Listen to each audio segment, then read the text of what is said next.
CM D K. Shivakumar ಅವರು ಮತ್ತೊಂದು golf club ಅನ್ನು ನಿರ್ಮಾಣ ಮಾಡುವುದಕ್ಕೆ ಮುಂದಾದ್ರ ಅನ್ನುವಂತಹ ಪ್ರಶ್ನೆ. ಹೌದು, ಸಿಲಿಕಾನ್ ಸಿಟಿ ಬೆಂಗಳೂರಿನಲ್ಲಿ ಮತ್ತೊಂದು ಗಾಲ್ಫ್ ಕ್ಲಬ್ ನಿರ್ಮಾಣ. ಗಾಲ್ಫ್ ಕ್ಲಬ್ 150ರ ವಾರ್ಷಿಕೋತ್ಸವದಲ್ಲಿ ಸಿಎಂ ಡಿ.ಕೆ. ಶಿವಕುಮಾರ್ ಅವರು ಹೇಳಿಕೆ ಕೊಟ್ಟಿದ್ದಾರೆ.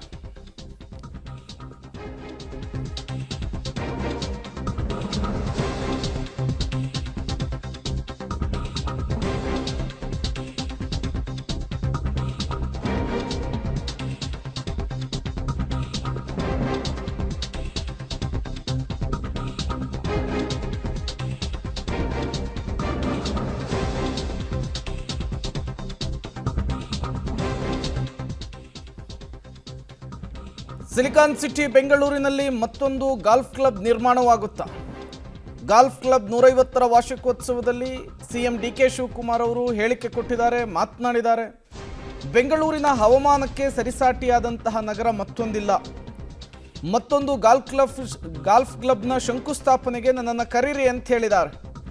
ಶಂಕುಸ್ಥಾಪನೆಗೆ ಕರೆದಾಗ ನನಗೆ ಖುಷಿಯಾಗುತ್ತೆ ಅಂತ ಹೇಳಿ ಡಿ.ಕೆ. ಶಿವಕುಮಾರ್ ಅವರು ಮಾತನಾಡಿದ್ದಾರೆ.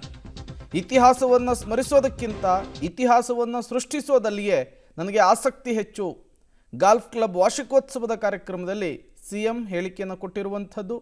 ಟೀಕೆ ಮಾಡುವವರು ಮಾಡಲಿ, ಇತಿಹಾಸವನ್ನು ಸೃಷ್ಟಿಸೋಣ ಅನ್ನುವಂತಹ ಸಲಹೆಯನ್ನು ಸಿಎಂ ಡಿ.ಕೆ. ಶಿವಕುಮಾರ್ ಅವರು ಕೊಟ್ಟಿದ್ದಾರೆ. ಬೆಂಗಳೂರಿನಲ್ಲಿ ಮತ್ತೊಂದು ಗಾಲ್ಫ್ ಕ್ಲಬ್ ನಿರ್ಮಾಣವಾಗುತ್ತಾ ಅನ್ನುವಂತಹ ಪ್ರಶ್ನೆ, ಕುತೂಹಲ ಸಿಎಂ ಡಿ.ಕೆ. ಶಿವಕುಮಾರ್ ಅವರ ಹೇಳಿಕೆಯಿಂದ ಮುನ್ನೆಲೆಗೆ ಬಂದಿದೆ. 150ರ ವಾರ್ಷಿಕೋತ್ಸವ, ಗಾಲ್ಫ್ ಕ್ಲಬ್ನ ವಾರ್ಷಿಕೋತ್ಸವ ಕಾರ್ಯಕ್ರಮದಲ್ಲಿ ಮಾತನಾಡಿದಂತಹ ಸಂದರ್ಭದಲ್ಲಿ ಮತ್ತೊಂದು ಗಾಲ್ಫ್ ಕ್ಲಬ್ ಸೃಷ್ಟಿ ಮಾಡುವಂತಹ ಅಥವಾ ನಿರ್ಮಾಣ ಮಾಡುವಂತಹ ವಿಚಾರಕ್ಕೆ ಸಂಬಂಧಪಟ್ಟಂತೆ ಡಿ.ಕೆ. ಶಿವಕುಮಾರ್ ಅವರು ಉತ್ಸುಕರಾಗಿದ್ದಾರೆ ಅನ್ನೋದು ಗೊತ್ತಾಗ್ತಾ ಇದೆ. ಆ ವಿಚಾರಕ್ಕೆ ಸಂಬಂಧಪಟ್ಟಂತೆ ಮಾತನಾಡಿದ್ದಾರೆ ಕೂಡ.